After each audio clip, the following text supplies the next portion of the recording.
So the way shamans view the healing process and just the world in general and how it integrates with what we know in the modern Western world is that they see life on four layers, much like those Russian nested dolls, the matrushka.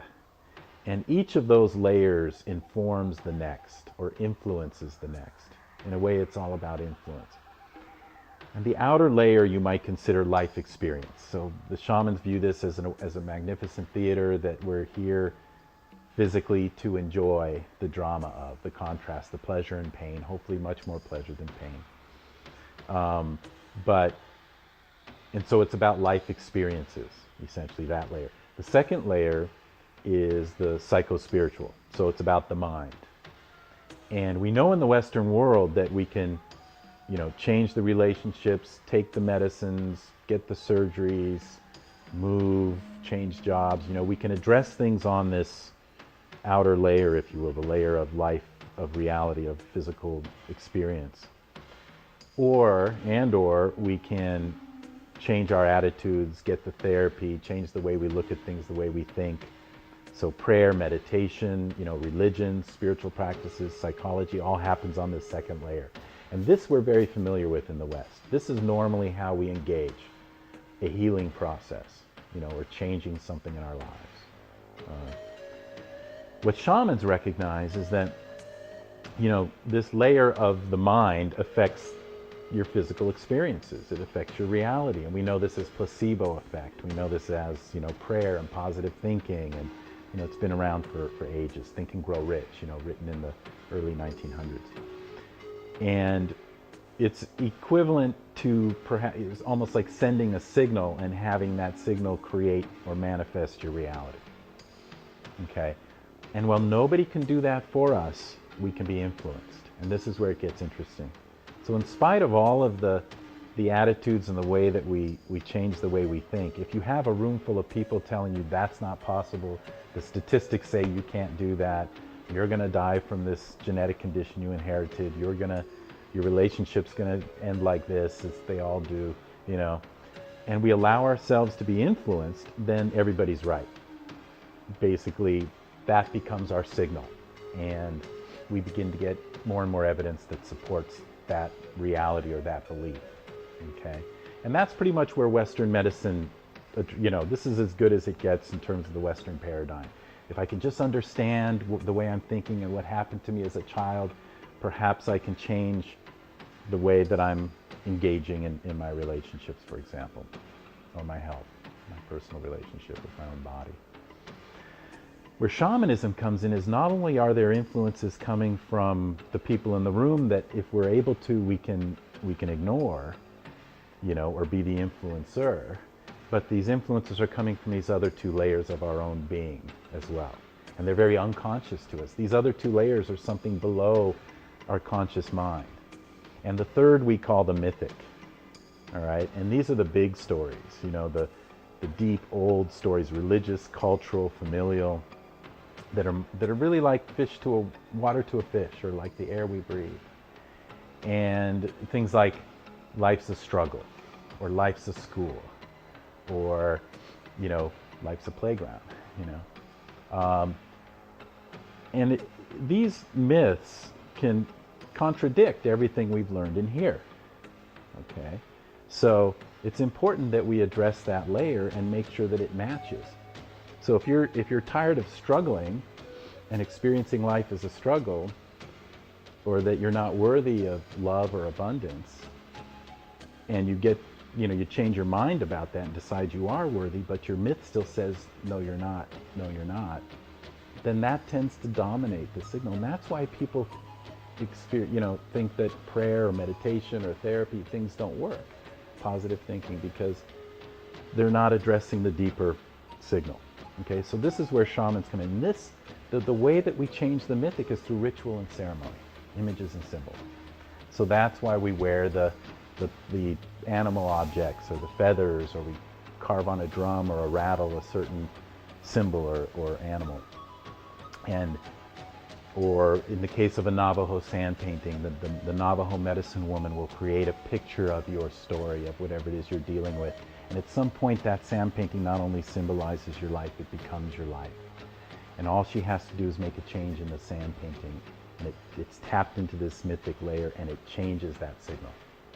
So very, very powerful. It's working more downstream instead of upstream, the way I like to look at it. And then the deepest layer, this fourth layer, is maybe the reason we were born into the myths we were born into again for the 10th time is our soul. It's actually our essential self, that part of us I was talking about, that I was looking at when I was in that death experience. I mean, that I was, and looking at my physical body in that death experience. And this is the part of us that can hold on to original wounds and traumas and painful events that we or our ancestors experienced that didn't get processed and released in the moment. And the only reason why that would happen is we're not allowed to cry, we're not allowed to get angry, we're not allowed to fully process at a gut level these painful events like what is natural, right? Because we're told, don't cry, don't get angry, I don't want to hear it, suck it up, be strong, be a man, be stoic. And this is because we've been in a masculine, sort of warrior masculine dominated society where the feminine has been diminished in its value. And this processing at a body level is very feminine. It's the powerful, untamable feminine. Like a child cries unashamedly or screams when they're angry, and it releases it then. It processes at a gut level, and when you're done, you're done. When you've cried enough, it's gone, and it goes out your first chakra into the earth where it gets mulched. Just like when we eat food. We don't rationalize our food. It's not enough to think about the protein and the calories, right? We have to put it in our gut and burn it with acid.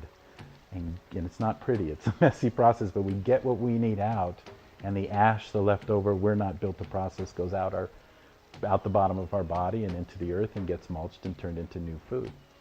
So that's nature. It's beautiful when it's allowed to function.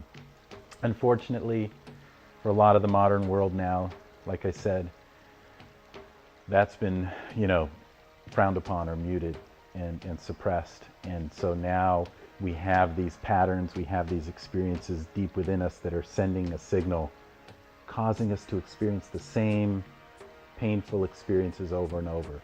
And a good psychologist knows there's only six problems that ever walk through their door. There's only 6 painful human experiences. Many different ways and manifestations and mechanisms, but the core experiences of loss, for example, where you lose your house, you lose your friend, you lose, your money. But it's the essential experience of loss. So loss, abandonment, abuse, betrayal, engulfment, and neglect. Okay, so what shamans do, what I've learned to do through this comprehensive training of all of my years of training and experience put together, is to access this deepest layer of our being and clear those heavy energies, literally take them out and return them to the earth where they should have gone in the first place, using the help of my allies, my stones that have gone through my training with me, the plants and the animals, my non-physical helpers from all my spiritual traditions. Since shamanism is an open system, there's no limit to what you can bring to your work and use. So I like to think that I've studied enough that I've gathered kind of an A-team, the most powerful healers I've ever heard of. When I call, they come.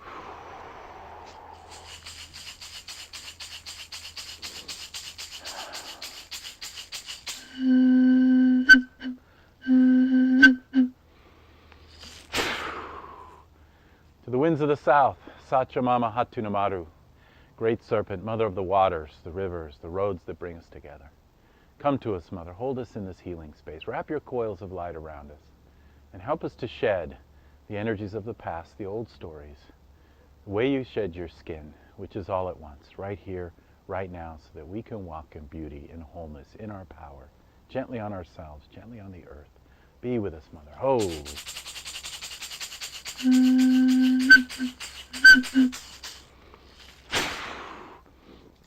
To the winds of the west, Otorongo, Mother, Sister, Jaguar, Great Puma.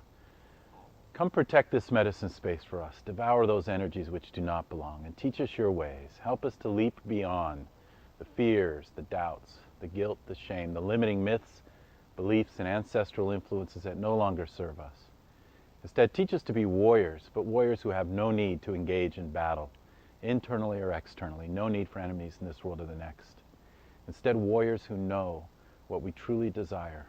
Those core experiences are willing and able to ask for them and receive them in whatever form, so we can leap into who we are becoming. Peaceful, powerful, luminous beings, be with us. Ho!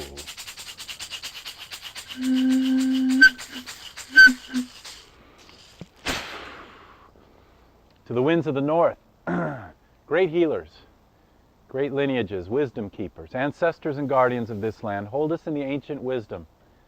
In the wisdom to come, we honor you who come before us and you who will come after us, our children's children. Help us take our seats with you we've never left, as joyful, powerful, free creators. And hummingbird, siwarkenti, wanakauri, teach us your ways. Help us to drink of the nectar of life, to drink deeply from every flower along our epic journey, even when the journey seems difficult. Help us to do that which seems impossible, as you do. Be with us. Ho.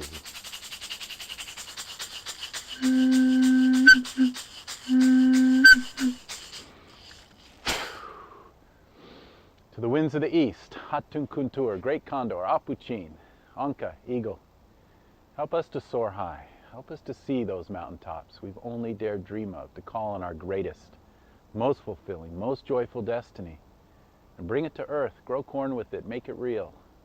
Help us to listen to our bodies, use our feelings as guidance and discernment and as a way of asking, to honor the feminine once again in that way fully, put our hearts above our heads, and fly wing to wing with great spirit, with self-effort and grace. Be with us. Ho!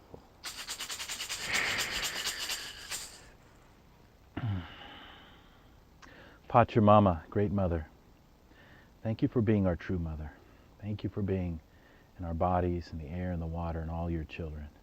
The stone people, the plant people, the two-legged, the four-legged, the creepy crawlers, the fin, the furred, and the winged ones. All our relations that not only feed us and bring us beauty and joy, but help us to embody their characteristics and instincts when we need them. And thank you for being so powerful, so wild and untamable, and taking our wastes and heavy energies and mulching them so we don't have to carry them around any longer. We can be truly free to take life beyond where it's been before, here on your belly, Mother, here in our bodies. Oh.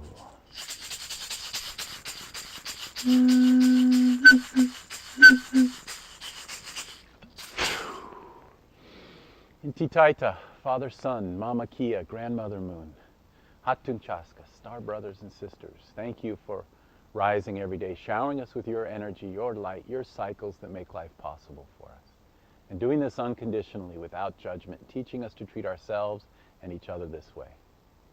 And Great Spirit, Ileticha Wirakocha Wakantanka, creator of all that is, you are known by 1,000 names, yet the innameable one that dwells within us and all around us in all forms. Thank you for bringing us together to sing this song of life one more day, to take it beyond where it's been before, new possibilities. And thank you for all those you've brought to us to help us and show us our potential. Oh.